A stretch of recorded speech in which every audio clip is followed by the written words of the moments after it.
السلام علیکم دوستو، ہڈسن نے بعد میں اپنے بھائی کو ایک خط لکھا۔ میں نے ہجوم سے کہا کہ یہ وہی لوگ ہیں جنہوں نے 4 ماہ قبل زبردستی ہماری خواتین اور بچوں کو قتل کیا۔ سرکار نے انہیں ان کے کام کی سزا دی ہے۔ میں نے خود انہیں یک کے بعد دیگرے گولیاں ماریں اور حکم دیا کہ ان کی لاشیں چاندنی چوک میں کوتوالی کے سامنے چبوترے پر پھینک دی جائیں۔ میں ظالم نہیں ہوں، لیکن مجھے یہ تسلیم کرنا چاہیے کہ مجھے ان لوگوں کو مارنے میں بہت خوشی ہوئی۔ بعد میں ریورنڈ جان روٹن نے اپنی کتاب the chaplain narrative of the siege of Delhi, the chaplain's narrative of the siege of Delhi میں لکھا، سب سے بڑے شہزادے کا قد کاٹ بہت مضبوط تھا، دوسرا اس سے تھوڑا چھوٹا تھا، تیسرے شہزادے کی عمر 20 سال سے زیادہ نہیں ہوگی۔ ان کی لاشوں کی نگرانی کے لیے کوک رائفل کے ایک گارڈ کو تعینات کیا گیا تھا۔ ان کی لاشیں 3 دن تک کوتوالی کے باہر پڑی رہیں، پھر انہیں نہایت بے عزتی کے ساتھ قبرستان میں سپرد خاک کر دیا گیا۔ شاید اس کی وجہ انتقام ہو، کیونکہ 3 ماہ قبل باغیوں نے انگریزوں کی لاشیں اسی حالت میں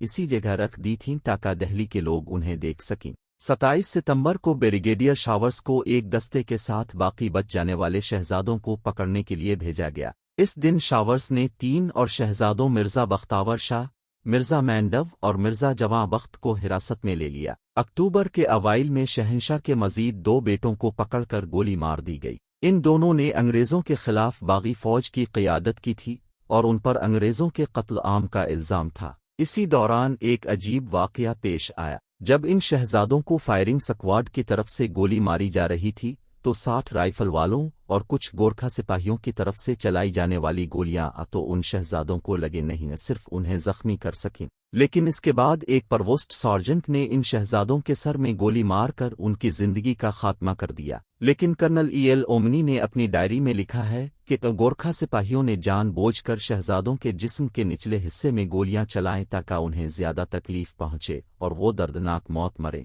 اس وقت انہیں گندے کپڑے پہننے کے لیے مجبور کیا گیا، لیکن انہوں نے اپنی موت کا بہادری سے سامنا کیا۔ لیکن بہادر شاہ ظفر کے 2 بیٹے مرزا عبداللہ اور مرزا کویش انگریزوں کے چنگل سے بچ نکلنے میں کامیاب ہو گئے۔ دہلی کی زبانی کہانیاں اردو کے مصنف ارش تیموری نے 20ویں صدی کے اوائل میں اپنی کتاب قل معلیٰ کی جھلکیوں میں درج کیا ہے۔ ان میں بتایا گیا ہے کہ دونوں مغل شہزادوں کو ایک سکھ رسالدار کی نگرانی میں ہمایوں کے مقبرے میں رکھا کیا گیا تھا۔ اسی رسالدار کو ان شہزادوں پر رحم آ گیا۔ انہوں نے ان سے پوچھا کہ تم یہاں کیوں کھڑے ہو؟ اس نے جواب دیا کہ صاحب نے ہمیں وہاں کھڑے ہونے کو کہا ہے۔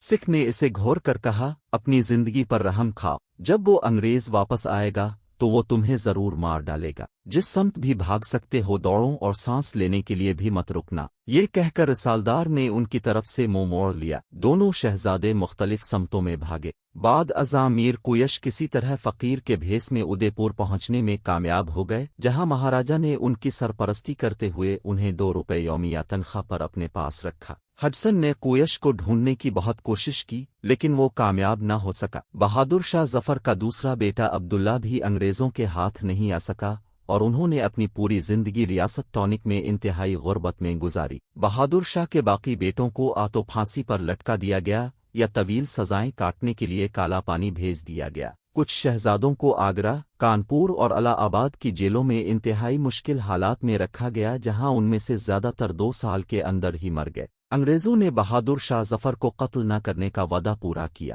انہیں دہلی سے بہت دور برما بھیج دیا گیا، جہاں انہوں نے 7 نومبر سنہ 1862 کی صبح 5 بجے اپنی آخری سانس لی۔